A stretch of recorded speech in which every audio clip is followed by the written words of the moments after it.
Então hoje vamos ler The Prince and the Pauper. It seemed an age till he heard the steps and voices approaching again. And this time he heard an added sound, the trampling of hoofs, apparently. Pareceu anos até que ele escutasse os passos e vozes se achegando novamente. E naquele momento ele escutou um som a mais, o pisoteio de cascos, pelo visto. Then he heard Hendon say, "I will not wait longer. I cannot wait longer. He has lost his way in this thick wood. Which direction took he? Quick, point it out to me. But wait, I will go with thee. Good, good. Why, truly, thou art better than thy looks. Mary, I do not think there is not another archangel with so right a heart as thine. Wilt ride? Wilt take the wee donkey that's for my boy, or wilt thou fork thy holy legs over this ill-conditioned slave of a mule that I have provided for myself, and had been cheated into, had he cost but the indifferent sum of a month's usury on a brass farthing, let to a tinker out of work? No, ride thy mule and lead thine ass. I am surer on my own feet and will walk. Então ele escutou Hendon dizer: Eu não esperarei mais tempo. Eu não posso esperar mais tempo. Ele tinha perdido seu caminho. Ele tem perdido seu caminho nesta floresta grossa. Que direções ele tomou? Rápido, aponte para mim. Aponte onde ele foi, né? Para mim. Mas espera, eu irei contigo. Bom,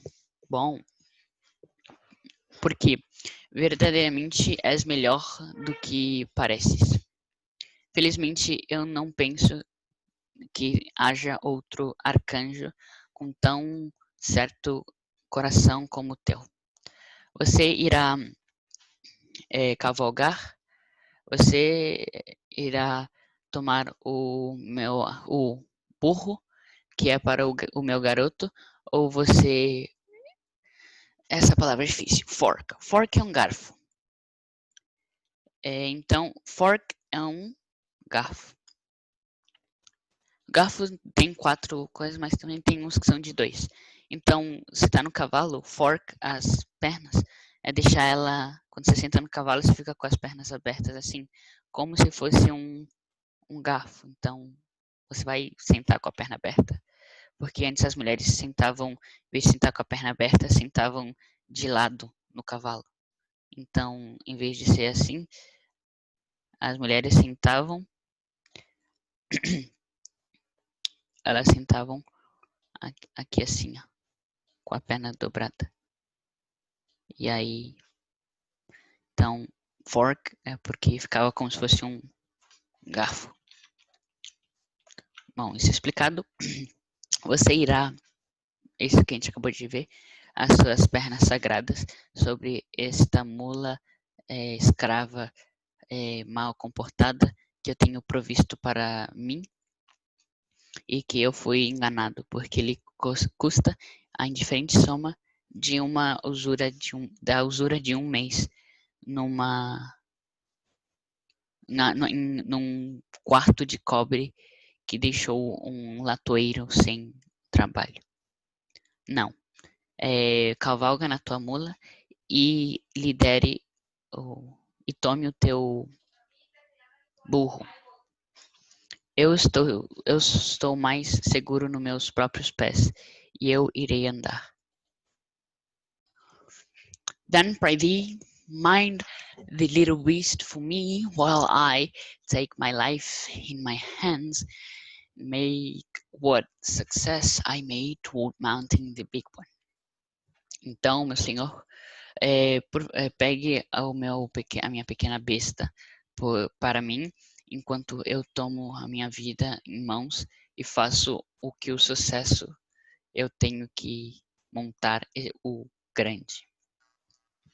Then followed a confusion of kicks, cuffs, tramplings, and plungings, accompanied by a thunderous intermingling of volleyed curses, and finally a bitter apostrophe to the mole, which must have broken its spirit, for hostilities seemed to cease from that moment.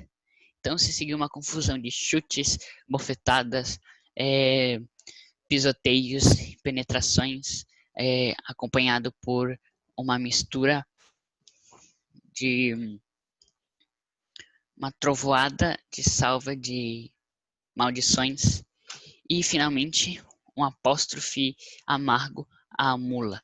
Então eu não encontrei um significado de apóstrofe senão aquele sinal. Então isso eu não sei o que é um apóstrofe. O qual deve ter quebrado o espírito dela, porque as hostilidades pareceram acabar daquele momento. With unutterable misery, the feathered little king heard the voices and footsteps fade away and die out. All hope forsook him. Now, for the moment, and a dull despair settled down upon his heart. My only friend is deceived and got rid of, he said.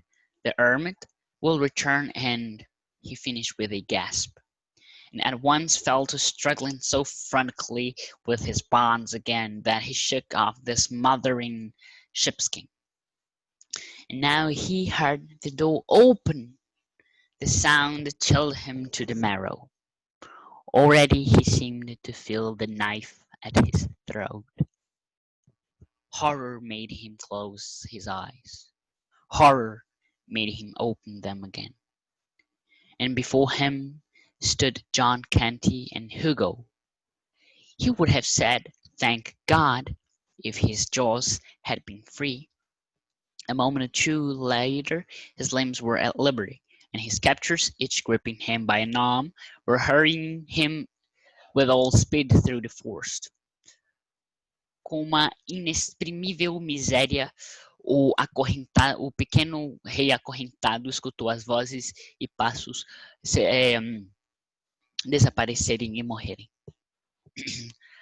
Toda a esperança o abandonou. Agora, pelo momento, e um desespero aborrecido tomou seu coração. Meu único amigo foi enganado e foi despedido, ele disse. O ermitão retornará e... Ele terminou com um suspiro. De uma vez ele começou a lutar tão freneticamente com as suas amarraduras de novo que ele tirou a pele de ovelha sufocante. E agora ele escutou a porta se abrir. O som assustou até a medula. Ele já podia sentir a faca na sua garganta. Horror fez ele fechar os olhos. Horror fez ele abri-los de novo. E perante ele estavam de pé John Canty e Hugo. Ele teria dito: "Obrigado, Deus, se as suas mandíbulas estivessem livres." Um momento ou dois mais tarde, os seus membros estavam em liberdade. Seus captores, cada um o segurando por um braço, correram a toda velocidade através da floresta. Chapter 22. A Victim of Treachery. Capítulo 22. Uma vítima de treachery. Traição. Once more King Fu the First was roving with the tramps and outlaws, a butt for their coarse jests and dull-witted railleries, and sometimes the victim of small spitefulness at the hands of Canty and Hugo, when the ruffler's back was turned. No one but Kenty and Hugo really disliked him. Some of the others liked him and all admired his pluck and his spirit. During 2 or 3 days, Hugo, in whose ward and charge the king was, did what he covertly could to make the boy uncomfortable. And at night, during the customary orgies, he amused the company by putting small indignities upon him, always as if by accident. Twice he stepped upon the king's toe accidentally, and the king, as always, and the king, as became his royalty, was contemptuously unconscious of it and indifferent to it. But the third time Hugo entertained himself in that way, the king felled him to the ground with a cudgel, to the prodigious delight of the tribe. Hugo, consumed with anger and shame, sprang up, seized the cudgel, and came at his small adversary in a fury. Instantly a ring formed around the gladiators, and the betting and cheering began. But poor Hugo stood no chance whatever. His frantic and laborious prentice work found but a poor market for itself when pitted against an arm which had been trained by the first masters of Europe in single stick, quarter staff, and every art and trick of swordsmanship. The little king stood alert, but at graceful ease, and caught and turned aside the thick rain of blows with a facility and precision which set the motley onlookers wild with admiration. And every now and then, when his practiced eye detected an opening, and a lightning swift rap upon Hugo's head followed as a result, the storm of cheers and laughter that swept that place was something wonderful to hear.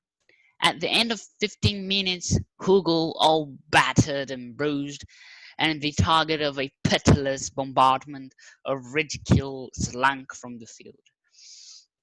And the unscathed hero of the fight was seized and borne aloft upon the shoulders of the joyous rabble to the place of honor beside Ruffler, where he, with vast ceremony, he was crowned King of the Gamecocks, his minor title being at the same time solemnly cancelled and annulled, and a decree of banishment from the gang pronounced against any who should thenceforth utter it. Uma vez mais, o King Fufu o primeiro estava perambulando com os vagabundos e fora da lei, um alvo das suas piadas grosseiras e zombarias estúpidas, e algumas vezes a vítima de maldades nas mãos de Kant e Hugo. Quando as costas de Hustler se giravam. Quando Hustler dava as costas. Ninguém mais Kant e Hugo realmente não gostava dele.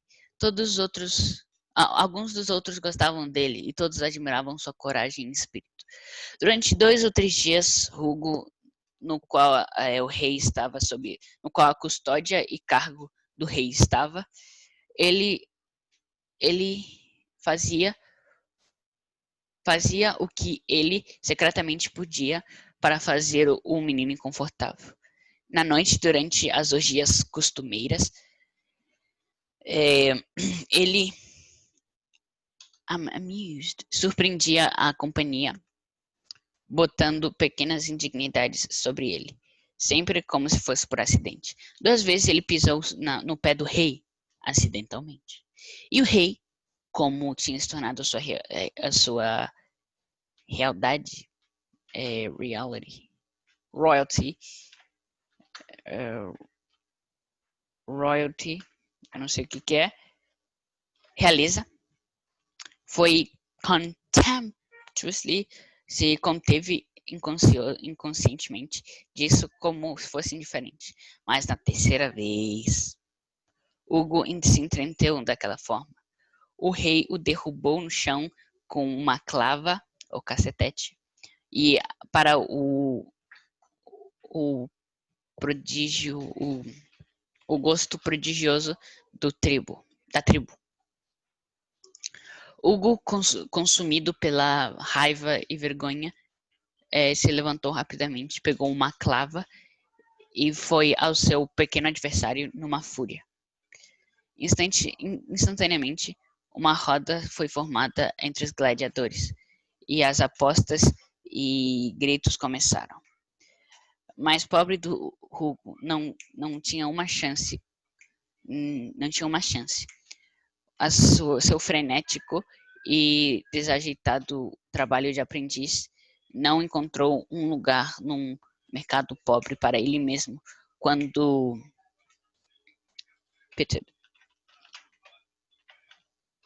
esburacado contra um guerreiro qual tinha sido treinado pelos primeiros mestres da Europa e single stick no bastão e toda a arte de truque de espadachim. O pequeno rei, então single stick, quarter staff, não sei o que é, mas deve ser um bastão. O pequeno rei ficou de pé, alerta, mas numa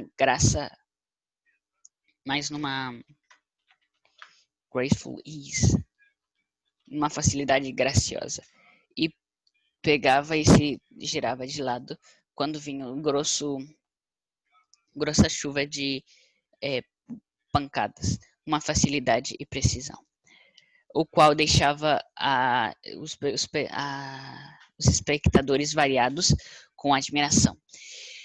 E de tempo em tempo, quando seus olhos treinados detectavam uma abertura, um golpe rápido, um golpe na velocidade de um raio sobre a cabeça de Hugo, seguido do resultado, ou um storm, uma tempestade de aplausos e risadas que varriam o lugar. Era algo maravilhoso de se ouvir. No fim de 15 minutos, Hugo, todo agredido e machucado, e o alvo de um impiedoso bombardeamento de ridicularização, fugiu do campo. E o rei, sem marcas nenhuma, foi tomado e carregado no alto sobre os ombros da ralé alegre para o lugar de honra do lado de Ruffler. Com uma vasta cerimônia, o rei foi coroado rei dos Gamecocks. Dos torneios. O rei dos torneios. Com seu minor title significa